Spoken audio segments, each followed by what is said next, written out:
And once I've got a link, I'll post that out.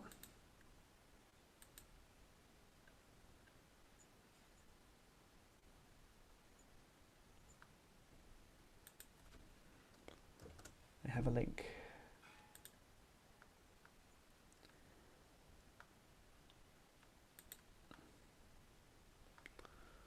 Hello, YouTube audience, if there is anyone. Probably not at the moment. Right, just going to post out these links and then we'll get going.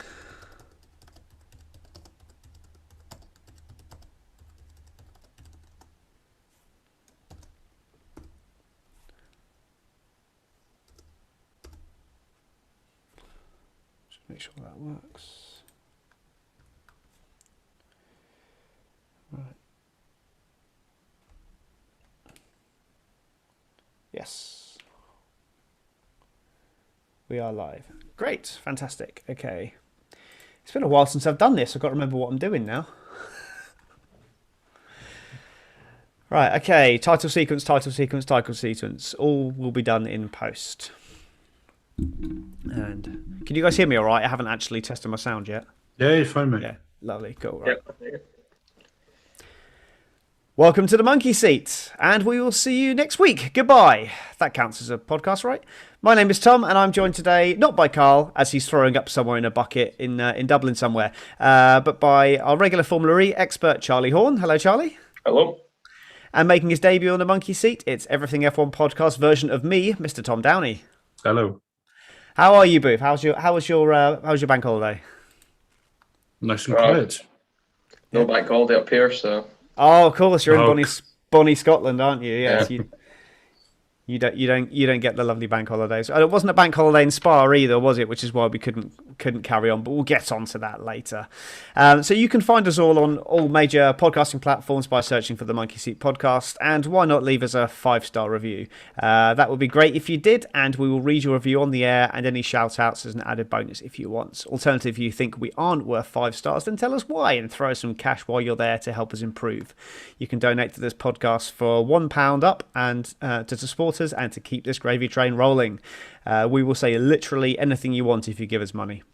Once again, we would like to acknowledge the great work of our partner charity, Furballs Rescue, who are continuing to do great work in our local area rehoming abandoned cats, and they need funding far more than we do. So head over to furballsrescue.org to see how you can help. So, apparently we had a race at the weekend. What's your opening thoughts then? So, Charlie, what's your overriding stand-up moment of the weekend for you? George Russell qualifying, P2, without a doubt. Fantastic. Yeah, that's a very good shout. The qualifying itself was very exciting and probably the most exciting part of the weekend, certainly Formula One wise. What about for you, Tom? What was your standout moment? Aside from Bert Mylander sitting scrolling through Instagram on his phone in the safety car, you have to look at George Russell's qualifying. Mm-hmm. I think the only thing that could even possibly top that would be Lando coming top in Q1 and Q2, but unfortunately he obviously met a premature end to his qualifying. Yeah, and that I think if he'd have managed to get his lap in qualifying, it would have been my standout moment. Obviously, I think he was dead set for pole.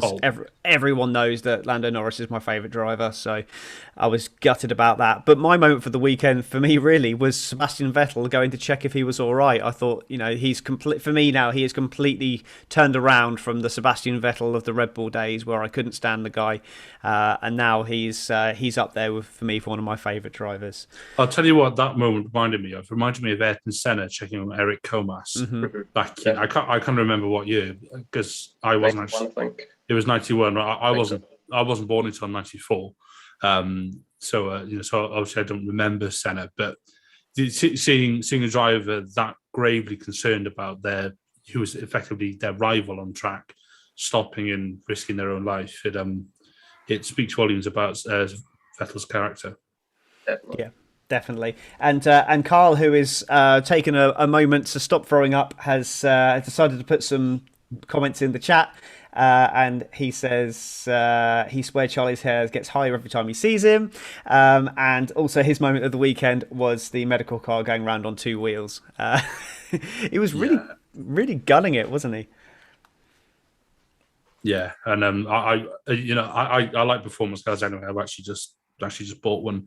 But I nearly bought an AMG actually. But seeing that C63 practically going sideways to a Rouge, that was Alan van der Merwe. He wasn't leaving anything out there, and I think people perhaps discredit just how good a driver the safety car drivers and the medical car drivers really are. Mm-hmm. Yep. Don't get Carl started on safety cars. He'll start talking about roofs and things. But yes, he will. yes, that's a reference to a previous podcast there. I agree. It's ironic. You almost bought an AMG. I once owned an MG. That's the difference between you and me, I think, Tom. Well, I went the other way, and I bought another BMW. So. Oh, okay. Fair enough. We'll get on to BMW later on when we get to Formula E, I'm sure. So ordinarily at this point in the show, I would do my 2-minute challenge. So with no sound effects because of the YouTube audience and technical issues, I'm not going to do the sound effect, but that will be on for the podcast. So here comes my 2-minute challenge. Beep beep beep beep beep. Perez crashed on the parade lap. That's it.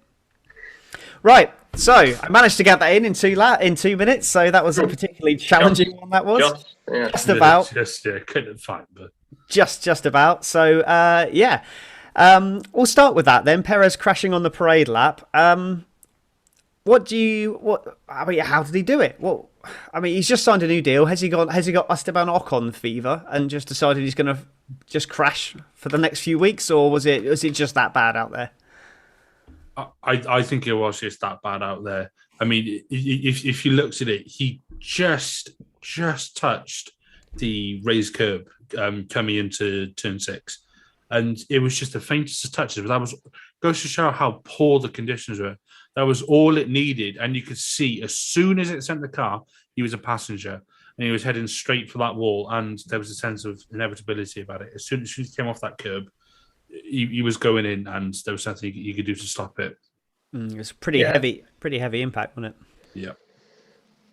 Yeah, I'd agree with that. I think it definitely was the terrible conditions. Just something small like that, you've got no control over it. You try your absolute hardest to get there, but just goes wrong just in a split second, and that's your race over. So yeah, I think there was nothing you could do really.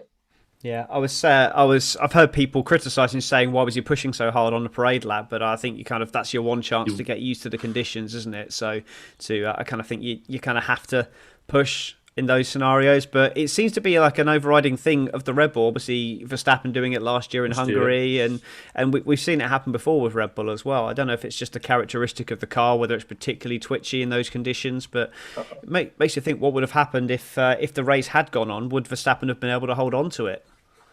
That's true. Or I wonder if it's just something with their parade lap procedure that has resulted in their crashing a few times. I don't know. Yeah, potentially, yeah. So do we reckon that obviously Perez was allowed back in the race, and initially he was out, and Red Bull informed Massey that he wasn't going to be taking part, and then all of a sudden they were saying, can he take part? And then there was the whole back and forth. I'll ask you both, what's your opinion on that then? Should he have been allowed back in, and if so, why? And why was he allowed to be on the lead lap is the other question. Charlie, you can take this one first. Good question.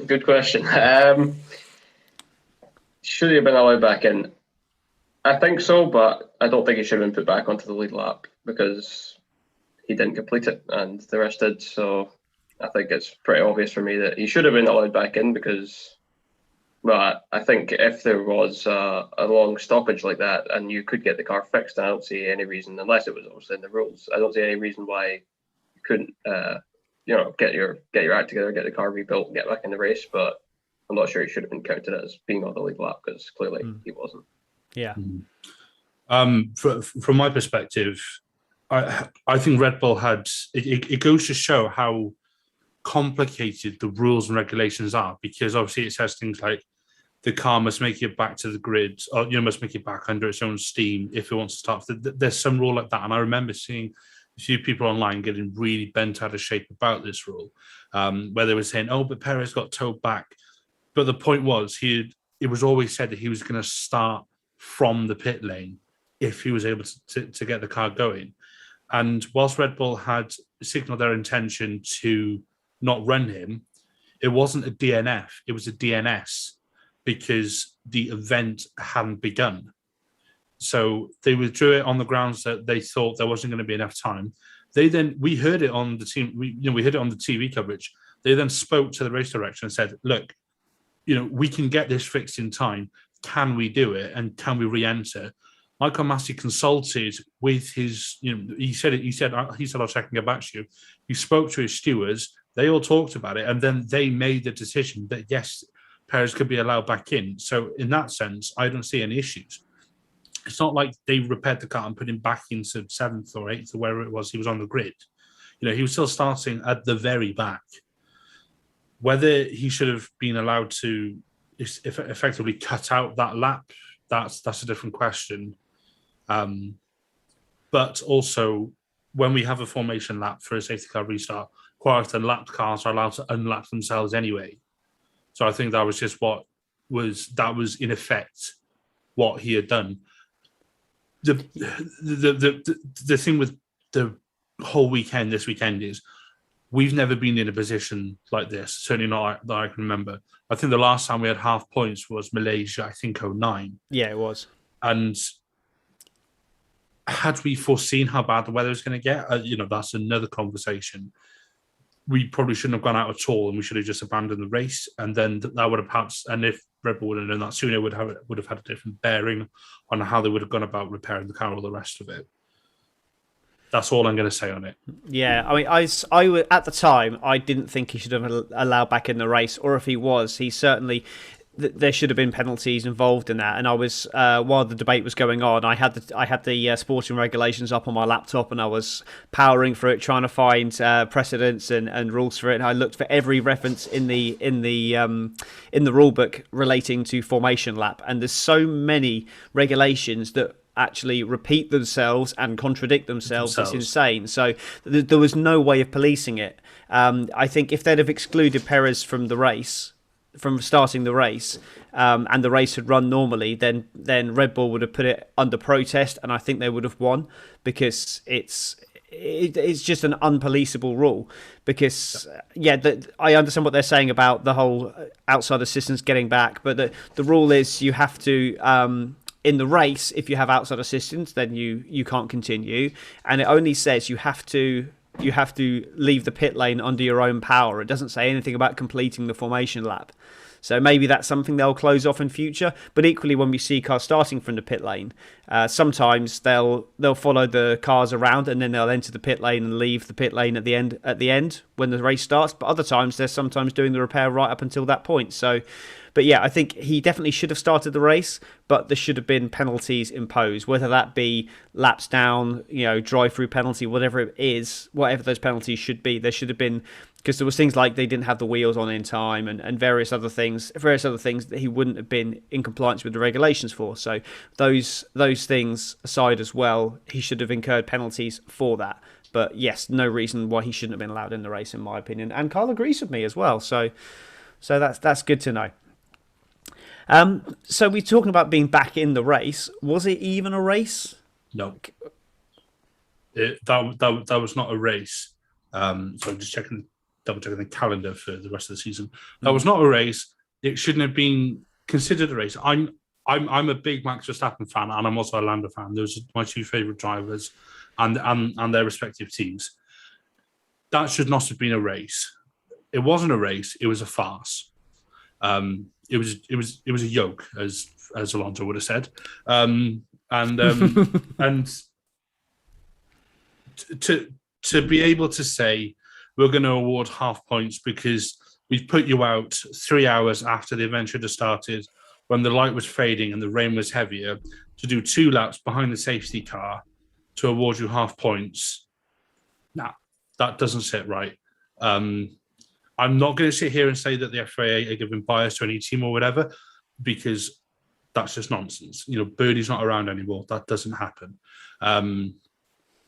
But they should have made the decision sooner in the day to either just not race, because it was evident that it wasn't going to get any dry. It wasn't going to get any lighter. and it just wasn't going to happen. The FIA got almost they got false hope from Saturday because the weather cleared around the time W Series and F3 was on. There was a bit of sunshine further on into the day, which helped dry out the track a bit. Obviously, it then started raining again afterwards. But F1 had no chance, absolutely no chance. They shouldn't have gone out. They shouldn't have even risked it because when the call came, it was about 6:20 local time, so it was 5:20 for us.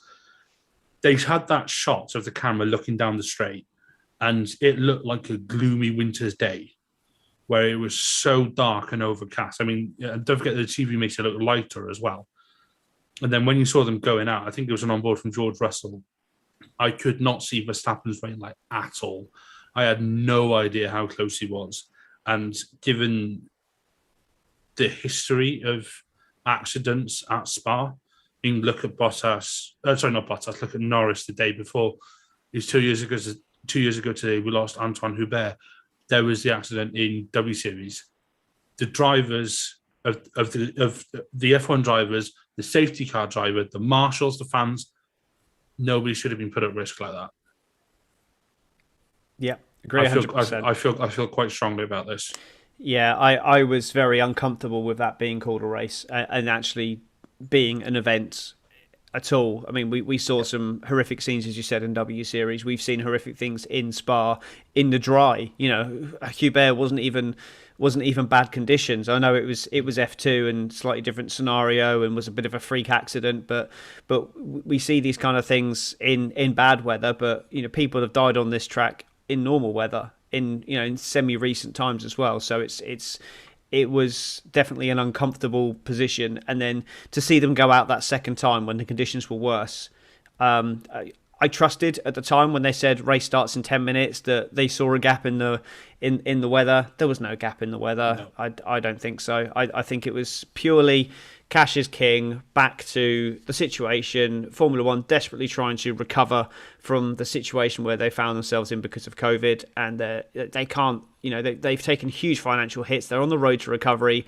They're desperately trying to keep things in check, and it would have cost them too much money to not send them back out on track for another lap. But then they almost scored an absolute complete own goal with the whole countback system as well, and it took them the whole where they did the count back 2 laps, so the standings were taken from lap 1, and they had to debate that in the stewards' room for hours afterwards, and then come out with this cock and ball story about, well, yes, the regulations say that you have to complete 3 laps, which they did because the leader passed the timing beam 3 times, so they completed the 3 laps. But just because they completed the 3 laps doesn't mean that the standings have to be taken from those 3 laps. So you've got these 2 regulations that just completely contradict themselves, and they say, yes, you completed 3 laps, but 2 of them don't count, but you still completed 3 laps. Yeah. It's just like, so these 2 phantom laps that never happened don't appear on timing charts, but still count towards awarding points. It's just an absolute farce, and the whole thing just needs tidying up and sorting out. Sorry, I'm just ranting away there. Charlie, what's your thoughts on it?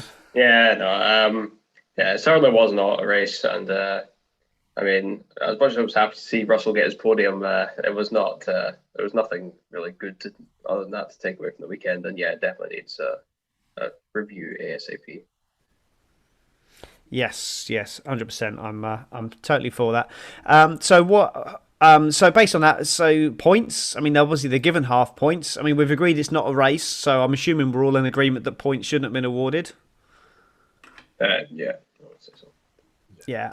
I mean, I'm a huge George Russell fan. I'm what I call a sports racist. I always cheer for the Brits, and I do class Scots as Brits in that. David Coulthard is one of my favourite ever drivers. So before you get me on that, I notice how the English people always consider the Scottish sportsmen as English, especially when they do well. But the Scots never do they? I don't know if you lifted that from the Grand Tour, but I remember Clarkson talking about that. No, I've never seen it. Oh, fair enough. But it's funny because he makes exactly the same point about it. And I'd just like to say, spare a thought for us Welshmen. Oh wow, yeah. Yeah. Oh well, we got a really. If only Carl was on this podcast. He's in Ireland, so All Four Nations, yeah, exactly. we would have been. Well, he wouldn't have been Northern Ireland. He's in Dublin right now, throwing up in a bucket. So, yes, right. So yeah, I think I would have loved. I would have loved to have seen that fight in semi-dry conditions. You know, George Russell in a Mercedes engine, a Red Bull with a much higher downforce setting. George Russell pushing Max Verstappen I know. for the It lead. would have been an absolute classic if it had gone ahead. Yeah, I don't think for one second that he would have won the race. I think the race would have been won at the end of the Kemmel Straight, and whoever was, you know, I think even if Max Verstappen was going to be in front at the end of that straight, then he would have gone on and won by a country mile. It would have only been if they could have stayed ahead and if strategy worked. I think the downforce setup that Red Bull went with was by far the superior strategy in the wet. So I think given it was a wet race, they would have walked away with it. But yeah, you just never know because we've been robbed. He could have aquaplaned off after 2 laps. We will just never know, and it could have been a George Russell win. Exactly. So based on that, so driver of the day, can we give a driver of the day? I'm going to give a driver of the weekend because it's impossible to give one for Sunday. Mm-hmm. So I'm going to do driver of the day for Saturday, if you like, because that was the most action we had. And you know where I'm going with this, Mr. Saturday. It has to be George Russell for driver of the Saturday day. You know, P2 in a Williams. What can you say? Exactly. He was one of only 2 drivers to put in a lap time under 2 minutes. Mm-hmm. And that in what the engineers have said, I've heard on another podcast, so people don't think that I'm getting this myself, was the 17th quickest car on the grid. And that's his engineers were saying that in the dry, that car was the 17th quickest car. And he's put that second on the grid, ahead of both Works Mercedes. Yeah. Crazy. And one of those Mercedes drivers being a 7-time world champion. Yeah, exactly. And widely considered one of the greatest racers and qualifiers of all time as well. Exactly. So, yes. No, I agree 100% on that. Are you in agreement with that, Charlie? I'm completely in agreement, yeah. Cool. Dick of the day then. So, driver-wise, it can only be Perez, realistically. Or I suppose you could say Raikkonen and Stroll for making those changes to the cars, which then got them put to the back. Or is there something else? Are we going FIA? Are we going stewarding, as we normally do? What's your thoughts? I'm going FIA because the whole cock up with the event clock has started but the race clock has stopped, and then all the toing and throwing, and then delaying by 5 minutes, then 5 minutes, then 10 minutes, then 10 minutes and 5 minutes, then indefinitely, and then setting the hour. You know, just no, you effed up this weekend. Yeah, 100%. Yeah, that's fair to say. Yeah, I would just go back slightly in that Carla's mentioned that Vettel should get at least a nomination for driver of the day after his honourable moments with Norris. So I agree there. Yep, that's definitely on there for that. So yes, I'm sorry the comments are a bit delayed, Carl. So don't get stressed with me if I don't mention your comments. But you could just be on the podcast instead. But there we go. Never mind. Yeah. So I think we're in agreement there for both driver and dick of the day. I think I will probably say the rule book rather than the FIA because you can, a bad workman always blames their tools, but that tool is a broken spanner. To be honest, it's not fit for purpose. It needs addressing. I know this is unprecedented events, but it's not the first time it's rained in Belgium. We know it rains like this in Belgium all the time. It rained in Belgium like this 2 months ago. So it needs sorting out. So I think they just need to address the rule book because the rule book was the problem here because the stewards were doing and Massey was doing what he thought was best, but then obviously the rules just weren't fit for purpose. So looking at the standings then, it's still Lewis Hamilton leading the championship 202.5 points, followed by Max Verstappen with 199.5 points. I hate it when we have seasons with half points. Lando Norris still third, despite the fact I've been saying for months he's not in that fight for third. He is still there. Got 10 races to go now, so there's a possibility, especially if Russell gets announced, then Bottas might just phone it in, and there is a chance Norris might get third or fourth. I'll be surprised. I think he's still on for 5th, but there's a chance there. Valtteri Bottas there in 4th, 108. Sergio Perez, 104. Long way back to Carlos Sainz with 83.5 over Charles Leclerc on 82. Daniel Ricciardo back on 56 with Pierre Gasly on 54. And then Esteban Ocon finishes up the top 10 with 42 points. We can look at the Constructors' Championship, which is still Mercedes leading with 310.5, Red Bull 303.5, McLaren 169, just a few points ahead of Ferrari on 165.5, Alpine on 80, AlphaTauri on 72, Aston Martin 53, and then Williams up to 20 points. Who would have thought Williams would have scored 20 points this year? I thought they were up to 30. I thought they were 30, but that's because Sky put the table out with the full points. Nice, and so exactly. And I was like, how the hell have McLaren pulled out like 12 points on Ferrari on half points? And then they corrected them, and Williams are on 20 points now. Because I think I put it on the Grid Talk Slack chat, didn't I? That Williams were on 30 points, but that was because Sky had ballsed up. Well done, Sky. And then Alfa Romeo 3 points, and Haas still with 0. So that's the standings. I'm going to hand over to you now, Tom. As you're going to just go through the updated calendar for us.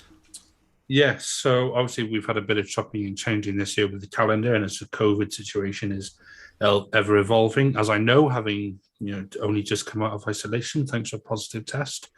So obviously the next race this coming weekend is at Zandvoort. So Verstappen's actual home race, opposed to his sort of like involuntary home race, if you like, which we've just had in Spa. It's more Lando Norris's home track than Max Verstappen's, truth be told. Well, yeah, absolutely. Because obviously Verstappen was born in Belgium, even though Jos is Dutch.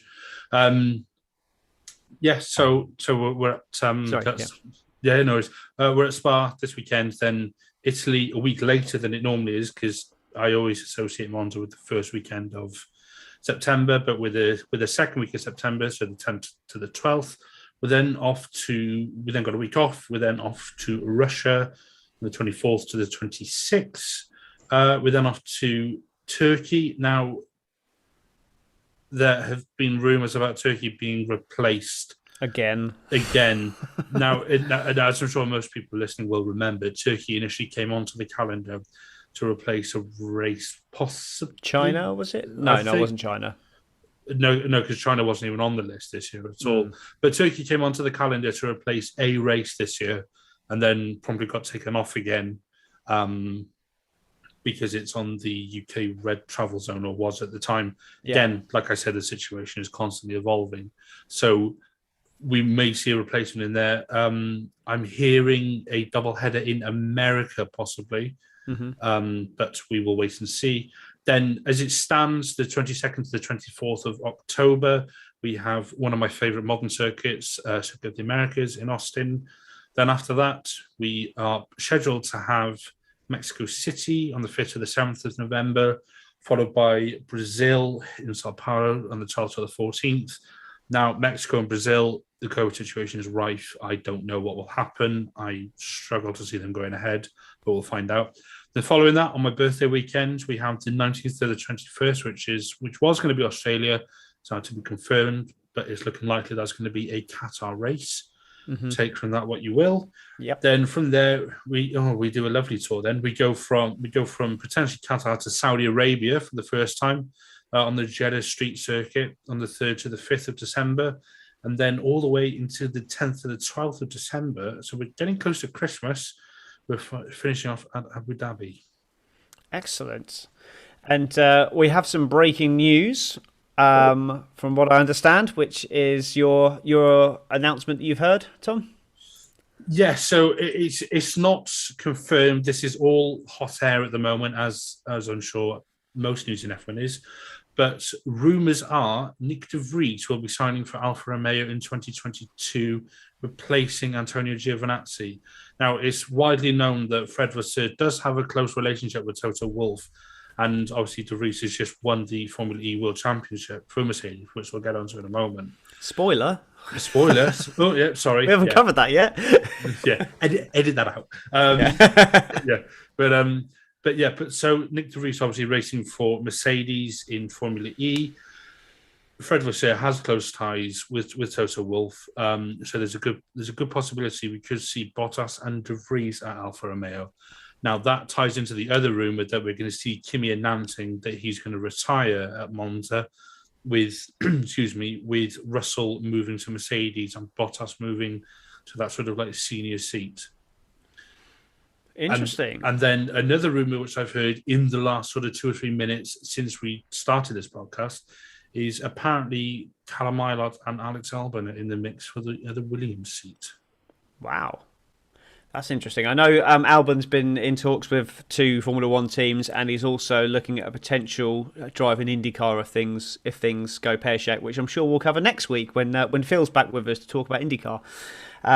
But yeah, I have to admit, I mean, it's well known my feelings towards Alfa Romeo and just how meh and vanilla I find them as a team.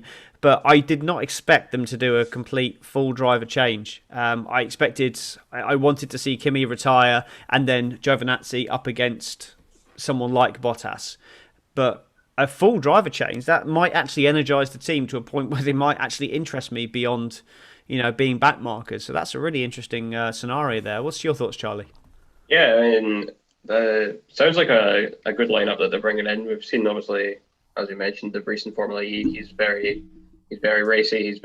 He's young talent. He's very, very much an up and coming talent. And Bottas, obviously, experienced racer at the top levels. So those two together would really be a good pairing, I would think. And yeah, it could definitely. And big things coming from them. He's not only Formula E champion, he's also Formula 2 champion as well. So exactly. He kind of ticks all the boxes there. He just didn't have the backing and he won Formula 2 in a year when a lot of talent had left. So I think he was kind of like probably the 4th best driver the year before, and then he just kind of picked up the pieces the following year. But even so, he is a quality driver. He's shown that in Formula E. He's also shown his displeasure at some of the rules in Formula E as well. So I think he probably would be looking for a competitive seat somewhere else. I think the last thing the grid needs is another vocal angry Dutchman. I say that as a Verstappen fan. So. Yeah, I would lick my lips at the rivalry as well between those two. I know, De Vries in a Williams versus Verstappen in a Red Bull, or De Vries would be looking at Alfa Romeo, wouldn't he? But it wouldn't be exactly a fair fight, but even so, I actually quite like Nick De Vries as a driver. I mean, he used to be on the McLaren Young Driver program, so obviously I'm biased on that front. So it'd be interesting to see. I would quite like to see that, but. Yeah, I mean, it's interesting what you're saying about the Williams situation as well. So I'm assuming they'll be fighting it out to partner Nicholas Latifi as opposed to both being in line for that seat. From what I understand, yes. However, Jos Capito did come out and say a few weeks ago that the team is not as reliant or needy for pay drivers anymore. So again, take from that what you will. I think it'd be a mistake to get rid of Latifi because he's really started to settle in and he started to get some good results. He started to put in some good performances, even if it perhaps doesn't appear that way in terms of points and all the rest of it. He's just been quietly getting on with it. I think I said at the start of the season he looked like he was turning into a race driver now. But then I've kind of gone back on that in recent races. But up until Hungary and Spa, he's had 2 strong results, but they've been in crazy conditions. What I'd like to see from Nick is he actually getting into Q2 in a normal dry session on a track, on a normal track, not a go-kart track or a crazy wet track. Just see him in normal conditions, put it into Q2, and then finish in the points. If he does that, then I think he's deserving of the seat. But he's had 2 years, granted in the worst car in the field a lot of the time, but he's had 2 years and he's not been anywhere near George Russell. He's had, he's been nowhere compared to George Russell. And, George is clearly a talent.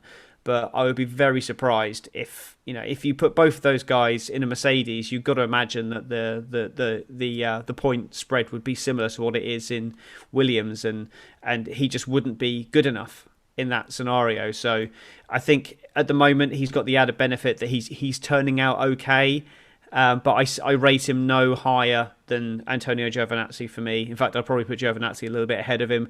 I wouldn't be upset to see him leave, but I don't think it would be a mistake to get rid of him. But I think if he can prove between now and the end of the season that he can do it more regularly and score more points for the team, then I wouldn't be offended by him staying in Formula One. Whereas I'm constantly offended at some other drivers that are in Formula One, so he would be well off the bottom of the pile for me anyway. So yeah, so that kind of pretty much wraps us up on the Formula One for the weekend. I mean, looking ahead to Zandvoort next week, we've not been there since. When was the last Zandvoort Grand Prix? The 70s, was it? Or the 80s, maybe? Was it 1983, something like that? I think it may have been early 80s, I think. I know they'd done races at Zolder as well. That's in Belgium, isn't it? Zolder, or is that South Africa? I can never remember. I don't know. No, Zolder's in Belgium. Yeah. I was close. Last race, 1985.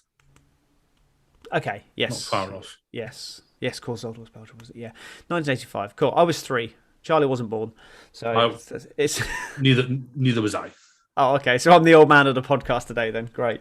The seasoned professional. Yeah. No, to be fair, I'm always the old man of the podcast because Carl's quite a bit younger than me as well. So it's fine. I'm used to it. I'm used to being old.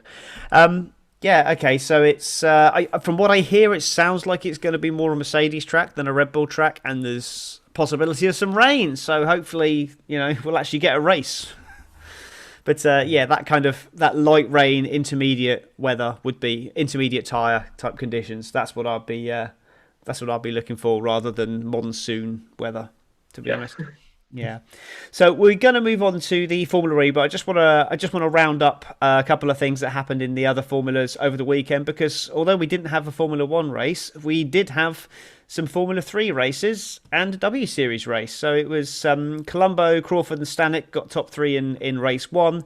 It was Doohan, Schumacher and Sargent in race 2. And it was Doohan, Martins and Smolia in race 3, which, given that Dennis Hauger had a fantastic lead going into this, all he needed to do was just maintain his recent form. And he had 2 points in race 2 and 4 points in race 3, and that was it. He was nowhere all weekend.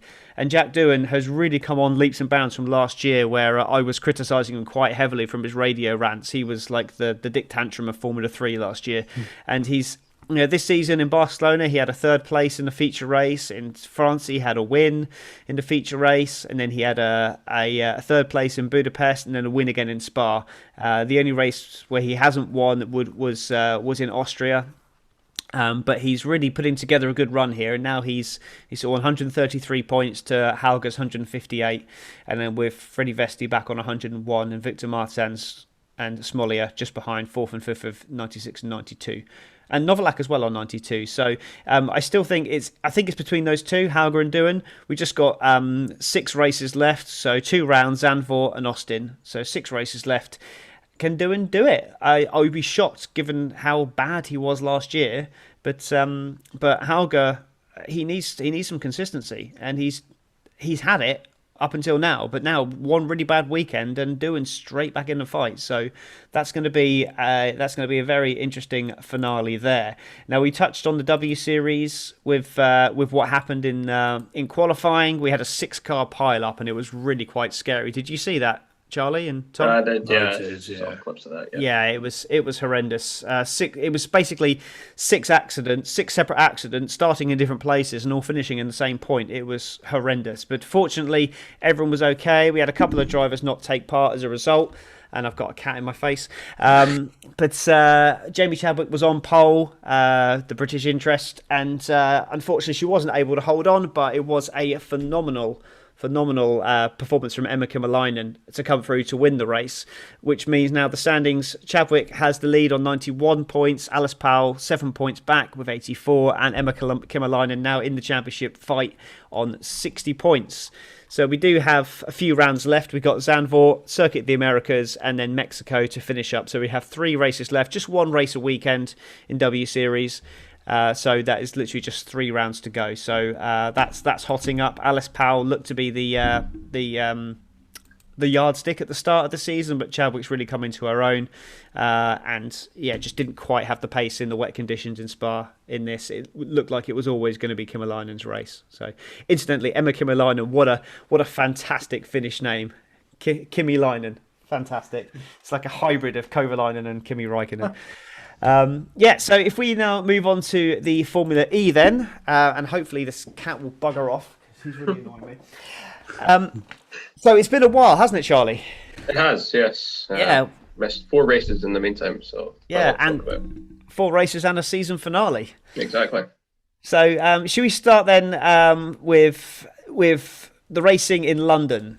Okay. That was there were some interesting things that happened in that race, and some results that really opened up the season as well, opened up the championship fight. So we had, I'll hand over to you. What was your stand-up moments from London? Well, obviously the most dramatic moment was the Lucas de Grassi tried to take advantage of the higher speed limit in the pit lane than the safety car was going at to try and jump from about, must have been 8th or 9th or something like that, up to first place during one of the races. So cheeky. It was very cheeky. He managed to get up to first, but he was eventually disqualified. But it was a good try. You got to applaud him for trying, but he did not. The stewards did not see the same way. So for me, that's like saying you're playing Monopoly and you've got to be applauded for trying to take some money out of the banker as the banker without anyone noticing. It's cheating at the end of the day. Well, I mean, he was only disqualified because the rule stated that he had to be fully stopped, or like the mechanics had to touch the car or something. It was something like that. Like, he was pretty close. He was pretty close to getting away with it. It was like I think the rule was that you had to come to a complete stop in the pit lane, and because the car was, his wheels had stopped moving, but the car was sliding, right? So he hadn't actually come to a complete stop, and that's what it was. And I am so glad that happened. Can you imagine the bad publicity for Formula E if they'd have had to allow that result to stand? It would have been horrendous. So. Yeah, it was Jake Dennis win in the first race, and then Nick De Vries put himself back in championship contention with Alex Lynn in third for the first race, and then race 2 was a Lynn win, De Vries second, and a Mitch Evans third. So Jaguar getting back into it. Exactly. Yeah, and the championship looked like it was all poised going into Berlin as well, wasn't it? It was how many drivers were in the fight? Was it 12? No, it was more than that. The first race, it was still about 15, 16 still in it in the first race, and then that came down to about 10, 8 or something, 8 or 10 or something in the second race. Mathematically, obviously, some had better chances than others, yes, but it was very, very tight. Yeah.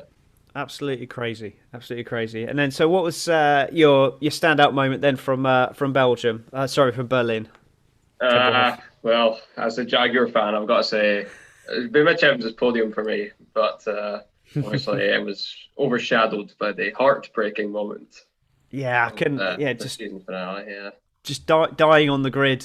And then if you would just talk through those events, because we went into that race and it was Mitch Evans in the championship hunt. It was Jake Dennis, Eden Matara, Nick De Vries, and then we had right off the death we had Mitch Evans having a failure, and then Eden Matara ploughing into him on the grid. In the first race. So that's 2 championship contenders out before we'd even driven a yard. Then we go to red flag, safety car comes out, safety car restart, about a lap in, Dennis out as well. Something dodgy about that. Yeah, he just suspicious. Yeah, I know going on there. He thought something happened, didn't he? He just seemed if you watch the confused. replay, he did just something seemed to break on the back of the car, and he just completely lost it. He just couldn't brake anymore, and he just went into the wall. So I thought it had the crinkle of a tinfoil hat there, Charlie. Have you got a conspiracy theory you'd like to share with us? I have a conspiracy theory, but I don't know if I can say what my conspiracy theory is for fear of being sued. Well, what you can say is you can say allegedly you heard something that may or may not be true. Yeah, so, allegedly, my mind has told me that there was a great Mercedes conspiracy here, and the dastardly Total Wolf may or may not have been involved in the great conspiracy to rig Formula E in his favour. But for legal reasons, it's a joke, yes. Yes, of course, yeah. But yeah, I mean, why would... I mean, obviously, I take it that's because Mercedes supply power units to Jake Dennis's team. I forget who he drives for now, to be honest. BMW. Yes, the BMW, of course. Oh, so why would Mercedes... No. Because they won the championship, so I assume they just went around and sort of tampered with everybody's car. And then I see. Okay. I can only assume. But, yeah, of course. Seems like the only logical explanation. You just got this vision of Toto Wolff sitting in there with a fake mustache, and he's twiddling his fake mustache, holding a spanner in one hand and just. and then you got Paddy Lowe behind him going like Muttley from Wacky Races. It's too strange that Mortara was the only one who didn't manage to get out of Evans' way when he hit him, and I think he was up there with a laser shining in his eyes. I think. Yes, allegedly for legal reasons. All a joke for legal reasons. For legal reasons, yeah. Brilliant. So obviously race one, you've already touched on it. Mitch Evans podium, Eden Mortara second, and Lucas Di Grassi with the win. And then the second race, after that craziness, that left basically Nick De Vries was the only one who was realistically going to win the championship. But he still tried to throw it away, didn't he? He did. That's why, he was not, because he was not, in my mind, the deserving winner by the end of that race, because he almost crashed into his own teammate. He has almost broken the number one rule of racing in the season finale, when all they needed to do was get a good finish in order to take the teams and the drivers' championship. He's nearly blown away. But I mean, he would have won the drivers on by default if he crashed out anyway. But taking out Stoffel Van Dorn at the same time, then their team's hopes would have been over. So I thought it was some crazy driving, and I would imagine the engineers were going crazy at him on the radio, but eventually they did manage to bring it home, and they did get both championships in the end. But yeah, craziness. He looked like he just wanted to have fun, and but it's like he hadn't won the title at that point. He wasn't in a position where he could. What was at stake? Yeah, it was. Yeah, not intelligent driving there. Yeah, nuts. So, other than are you happy with the result of the season? Obviously, I know you're a Jaguar guy, but I think you've already touched on it. You don't think the best guy won the championship in the end, or do you? I don't think so. Just after seeing the end of that race, and you see even at the end of the race, once they were getting interviewed and everything, and De Vries. Dennis, when he crashed out, I wasn't too sure about Dennis, whether or not I liked him or not. He was new, obviously, hadn't quite got to know the guy yet. But see, after he crashed out, he was very, very good in his post-race interview. He was very collected, very gracious to the other drivers. All that Vries could talk about was the people that he thought was trying to hit into him. All he could talk about was just complain about the other drivers when he had just won the championship. I thought there was a lot of things wrong with De Vries on that final day. Yeah, I admit I was very impressed with Jake Dennis. I mean, a rookie to finish third in a championship that is unlike any other. Let's be honest. There's no championship like Formula E out there at all, and to finish third in your debut season is pretty impressive. I mean, various points. Me, Carl, and yourself all picked at the start of the season. I said Mercedes, you said Jaguar, and Carl said DS Techeetah.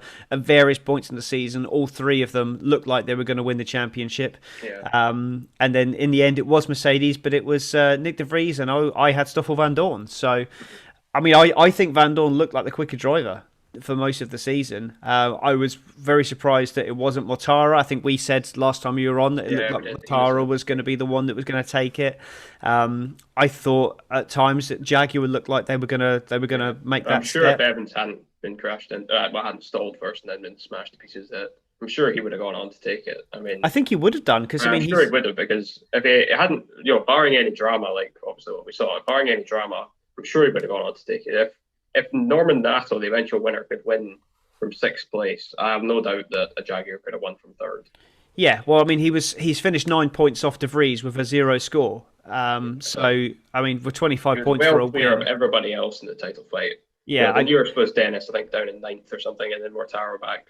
Mortara and De Vries both starting out the points. I think it was dead set for Evans to take it. I mean, I think I said to you, I don't know if I did, but my mum went down to the shops. I asked her to get a bottle of champagne just to chuck in the fridge. I was so certain that I could go out and spray that in the back garden. But But no, not to be. I was out there, full Jaguar kit, Jaguar hat. I've got a signed Jaguar shirt by Mitch Evans. Had that hanging up.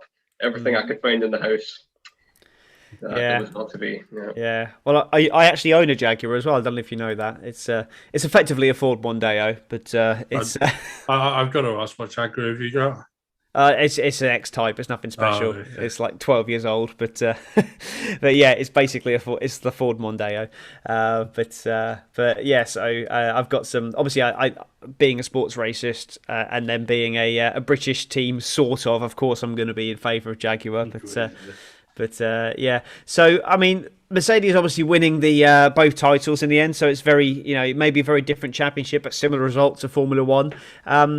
And then announcing days later that they were leaving the sport at the end of Gen 2. How does that affect Mercedes as a whole and their approach to next season and really the championship as a whole? Yeah, I think that's the key question, is how it's going to affect Formula E, because that is obviously this year's biggest team just saying no more, Ciao. We're leaving. Yeah, so it's slightly worrying for Formula E, the amount of teams that are leaving, because you've got them leaving, you've got Audi leaving. I mean, Audi are huge in Formula E. They've been there from the very beginning, been very dominant. They've got a lot of wins to their name, a lot of points, podiums. So them and Mercedes both saying enough is enough. BMW are leaving as BMW, but they're staying on as Andretti. Yeah. So, it's kind of three German brands that are just decided to wave goodbye to the sport. So it is slightly worrying for Formula E, the amount of large teams that are leaving them. I think that's the key concern here. Yeah, I mean, I think manufacturers come and go in sports in general, and the old adage of buy on Sunday, win on Sunday, buy on Monday, and they kind of all the manufacturers flock to Formula E to promote their electric brands, but there's only going to be one winner at the end of the day, and I think once it becomes clear that they're not going to dominate, they probably, it's like, well, let's put this money somewhere else. It doesn't have to be a motorsport. It can be in all kinds of other things to promote your brand. So I think you're always going to have manufacturers coming and going. And I think Formula E hit a massive purple patch where they got so many manufacturers in a very short time. Yeah. And I just think that potentially, like with the new WC rules and the way that IndyCar are looking for another manufacturer as well, and the new rules coming in for Formula One, there's a lot of options out there. I think Extreme E as well is going to be part of their consideration as well. It wouldn't surprise me if we saw the odd brand go across to Extreme E as well. So it's like you say, it is worrying that so many are leaving in such quick succession, but I mean, it will just revert back to type, and you'll just have slightly smaller teams, but I think the competitiveness will still stay the same. Yeah. Oh yeah, of course it will. Yeah. So, looking forward then to next year, how do you see this go for next year? It's the last season on this Gen 2 package. Slightly updated Gen 2 package. Supposed to be bringing in the new Gen 2 Evo cars next year. Okay, what's the difference with those? They were supposed to be introduced this year, at the start of this year, but this season at least. But it's just a slightly updated car. It's more traditional race car type design. There's no wheel covers on the front, and maybe on the back as well. There's a rear wing. The front wing is slightly different. So it's just a more traditional look with still the same basic characteristics though as the current cars. Excellent. They're meant to be brought in this year, but COVID to cut costs and delayed Yes. So I believe that's still going ahead, but you'd have to double check that. But I believe that's still going ahead this year. Yeah. Okay. Well, that's going to be interesting to look forward to for next season. Definitely. I haven't seen any news on drivers. I know there's been a couple of people confirmed, but have you heard anything particularly? I think we've covered most of the transfers last podcast. I think we did. Yeah. There's nothing been confirmed since then. I don't think. No, I've not seen anything major. No. No, well, we'll do. I'm sure we'll next season we'll do a bit of a preview for the new season and everything like that. So, driver of the season debate then. Who would you nominate for your driver of the season, Charlie? All bias aside, I'm dominating Mitch Evans. All bias aside, the man is consistent. 6 podiums, all 6 podiums. He's been up there every weekend, almost every weekend. Mexico was a one-off exception. They weren't really there, but almost every weekend he's been there at the front, fighting. He's got himself into championship contention. Looked so close to take the championship. Just an unlucky error that was completely out of his control. Didn't give him the championship. For me, he is my standout. Okay. I know it's not your area of expertise, Tom, but have you got any nominations for driver of the season? I'd have to agree with Charlie. Mitch Evans has been pretty good this year. From what Formula E I have seen, I haven't watched everything, I will confess. Mm-hmm. But yeah, he's been pretty damn good this year. Okay. I'm going to disagree with you both, obviously with the same one anyway. There's been a few nominations for me. Eden Mortara really impressed me. Evans did impress me as well. I like that, you've got Antonio Felix da Costa going up against John-Eric Verne, and he's now proven really 2 years in a row that he's more than a match for him. I know there's possibilities of him moving to IndyCar as well. He's another one that's impressed me. Ones that haven't impressed me, Sergio Sette Camara, I've not really been particularly impressed with him, and various other people as well. But for me, I enjoyed Sam Bird's performance as well in Jaguar. I thought he was good. Yeah, but definitely. I think for me, it's Jake Dennis is my driver of the season, given that he's a rookie and come straight into the formula and had a real genuine chance of winning. And barring that small issue, his second half of the season, he was the best driver of the season for me. The first half of the season, he was still finding his feet, but once he found his feet, he was there. And I think he's going to be a real one to watch next season. Yeah, definitely. I think that's kind of on his mind when he's been quite relaxed about the fact that he's missed out on the championship on the last day. I think a lot of that comes down to the fact that he knows he's going to have a good car next year and he's got another crack at it. And nobody was expecting anything from him this year. But he's delivered. He's over-delivered. So he can only really go forward from there. So that's for me anyway. Do we have a Dick of the Season debate?